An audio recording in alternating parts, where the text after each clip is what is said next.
शिव ज्योति में है सारी शक्ति, शिव ज्योति में है सारी शक्ति। दिव्य गुणों से बने हम मोती, दिव्य गुणों से बने हम मोती। ओम शांति। 24 नवंबर 2023। आज की मुरली के मुख्य पॉइंट्स हैं। हम गीता जयंती मना रहे हैं। जब कहते हैं श्रीमद् भगवत गीता जयंती, तो जरूर उनको जन्म देने वाला भी चाहिए ना।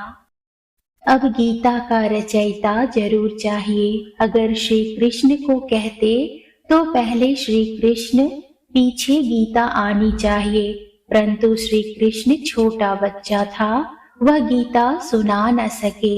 यह सिद्ध करना होगा कि गीता को जन्म देने वाला कौन है। श्री कृष्ण सतयुग का प्रिंस है। उसने स्वयं प्रिंस का पद पाया है गीता द्वारा, राजयोग सीखकर। दूसरा पॉइंट है त्रिलोकीनाथ, माना तीनों लोकों के ज्ञाता।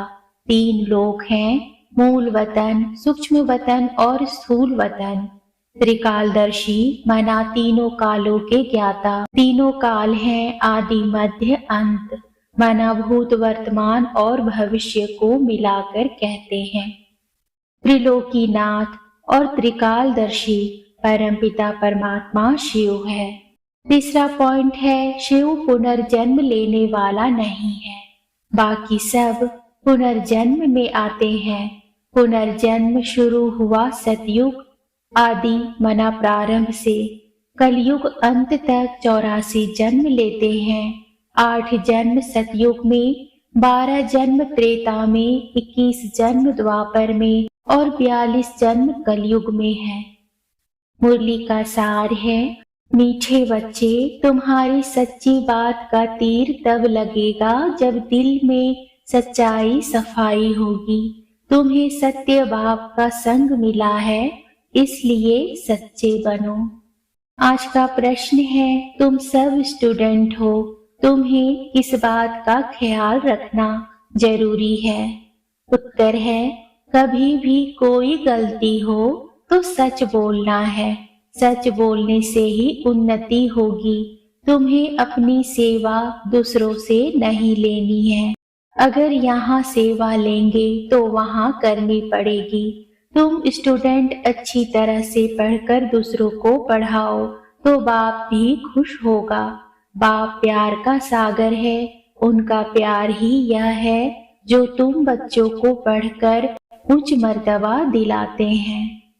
धारणा के लिए मुख्य सार है, पहला, प्यार के सागर बाप के प्यार का रिटर्न करना है। अच्छी तरह पढ़कर फिर पढ़ाना है, श्रीमत पर चलना है।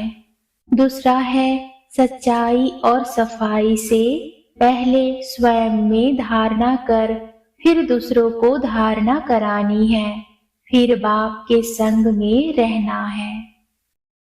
आज का वरदान है, निमित्त आत्माओं के डायरेक्शन के महत्व को जान, पापों से मुक्त होने वाले सेंसिबल भाव।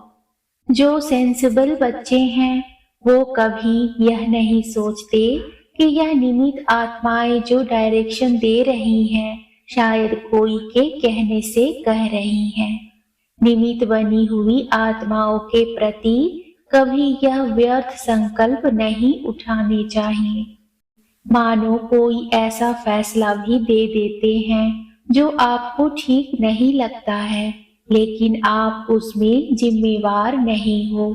आपका पाप नहीं बनेगा, क्योंकि जिसने इन्हें निमित्त बनाया है वह बाप पाप को भी बदल देगा। यह गुप्त रहस्य, गुप्त मशीनरी है। आज का स्लोगन है, ऑनेस्ट वह है जो प्रभु पसंद और विश्व पसंद है, आराम पसंद नहीं। मुरली के मुख्य पॉइंट्स विस्तार से। आज गीत बजा, किसने यह सब खेल रचाया? ओम शांति। आजकल समाचार आते हैं कि हम गीता जयंती मना रहे हैं। अब गीता को जन्म किसने दिया, यह है टॉपिक। जयंती कहते हैं तो जरूर जन्म भी हुआ ना।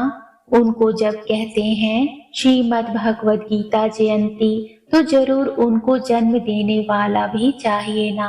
अगर श्री कृष्ण को कहते तो पहले श्री कृष्ण, पीछे गीता आनी चाहिए।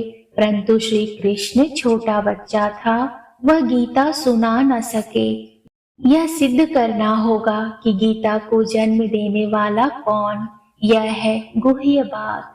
श्री कृष्ण तो माता के गर्भ से जन्म लेता है, वह तो सतयुग का प्रिंस है।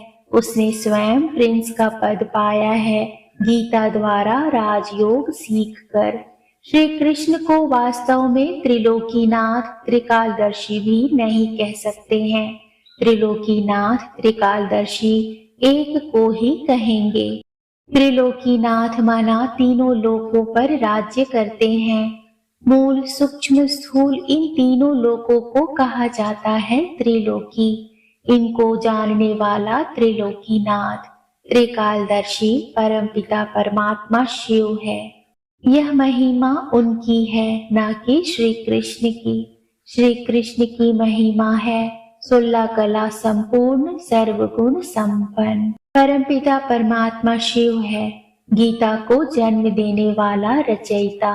गीता के ज्ञान व राजयोग से ही देवताएं क्रिएट होते हैं। मनुष्य को देवता बनाने के लिए बाप को आकर नॉलेज देनी पड़ती है। भगवान तो एक ही है, परमपिता परमात्मा शिव। उस ज्ञान सागर द्वारा ज्ञान सुनकर श्री कृष्ण ने यह पद पाया था। सहज राजयोग से यह पद कैसे पाया, यह समझानी देनी पड़े। ब्रह्मा द्वारा ही पहले बाप ब्राह्मण रचते हैं, सभी वेदों शास्त्रों का सार सुनाते हैं। ब्रह्मा के साथ ब्रह्मा मुख वंशावली भी चाहिए। ब्रह्मा को ही त्रिकालदर्शी पने का ज्ञान मिलता है। त्रिलोकी अर्थात तीनों लोकों का भी ज्ञान मिलता है। विष्णु और शंकर को उच्च नहीं रखते, उच्च त्रिमूर्ति ब्रह्मा को रखते हैं। जैसे रचता शिव परमात्मा को कहते हैं, ऐसे ही ब्रह्मा को भी रचता कहा जाता है। शिव बाबा तो अविनाशी है, वह तो रचता है ही, बाकी रचना होती है ब्रह्मा द्वारा। बाप जब पढ़ाता है तो पढ़कर औरों को भी पढ़ाना है। बाप को खुश करना है, बाप की सर्विस में तत्पर रहना है। बाप की यही सर्विस है कि अपने तन मन धन से भारत की सच्ची सेवा करो। मनुष्य 21 जन्म कहते, गायन भी करते। अभी यह ईश्वरीय जन्म एक अलग है। 8 जन्म सतयुग में, 12 जन्म त्रेता में, 21 जन्म द्वापर में, 42 जन्म कलयुग में। यह तुम्हारा ईश्वरीय जन्म सबसे उच्च जन्म है जो एडॉप्टेड है। तुम ब्राह्मणों का ही यह सौभाग्यशाली जन्म है। अच्छा, मातेश्वरी जी के मधुर महावाक्य। मनुष्य का 84 जन्म है, ना कि 84 लाख योनियां। अब यह जो हम कहते हैं कि प्रभु हम बच्चों को उस पार ले चलो, उस पार का मतलब क्या है? लोग समझते हैं उस पार का मतलब है जन्म मरण के चक्र में न आना, अर्थात मुक्त हो जाना। अब यह तो हुआ मनुष्यों का कहना, परंतु बाप कहते हैं बच्चों, सचमुच जहाँ सुख शांति है, दुख अशांति से दूर है, उसको कोई दुनिया नहीं कहते। जब मनुष्य सुख चाहते हैं तो वो भी इस जीवन में होना चाहिए। अब वो तो सतयुगी वैकुंठ देवताओं की दुनिया थी, जहाँ सर्वदा सुखी जीवन थी। उसी देवताओं को अमर कहते थे। अब अमर का भी कोई अर्थ नहीं है। ऐसे तो नहीं, देवताओं की आयु इतनी बड़ी थी जो कभी मरते नहीं थे। उनकी आयु कोई सतयुग त्रेता तक नहीं चलती है, परंतु देवी देवताओं के जन्म सतयुग त्रेता में बहुत हुए हैं। 21 जन्म तो उन्होंने अच्छा राज्य चलाया है और फिर 63 जन्म द्वापर से कलयुग के अंत तक चला। टोटल उन्हों के जन्म चढ़ती कला वाले 21 हुए और उतरती कला वाले 63 हुए। टोटल मनुष्य 84 जन्म लेते हैं। बाकी यह जो मनुष्य समझते हैं कि मनुष्य 84 लाख योनियां भोगते हैं, यह कहना भूल है। अब मनुष्य को यह नॉलेज ही नहीं। मनुष्य तो 84 जन्म लेते हैं। बाकी सृष्टि पर जानवर, पशु, पंछी आदि टोटल 84 लाख योनियां अवश्य हैं। मनुष्य योनि में ही अपना पाप पुण्य भोग रहे हैं और जानवर अपनी योनियों में भोग रहे हैं। ना मनुष्य जानवर की योनि लेता और न जानवर मनुष्य योनि में आता है। बाकी ऐसे नहीं, मनुष्य कोई 84 लाख योनियां भोगते हैं। जैसे देखो, गुरु नानक साहब ने ऐसे महावाक्य उच्चारण किए हैं, अंतकाल में जो पुत्र सिमरे, ऐसी चिंता में जो मरे, सूकर की योनि में बल बल उतरे।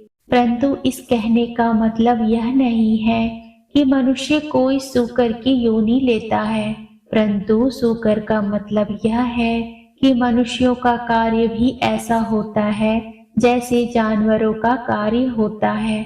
बाकी ऐसे नहीं कि मनुष्य कोई जानवर बनते हैं। अब यह तो मनुष्य को डराने के लिए शिक्षा देते हैं, तो अपने को इस संगम समय पर अपने जीवन को पलटाएं, पाप आत्मा से पुण्य आत्मा बनना है। अच्छा, ओम शांति।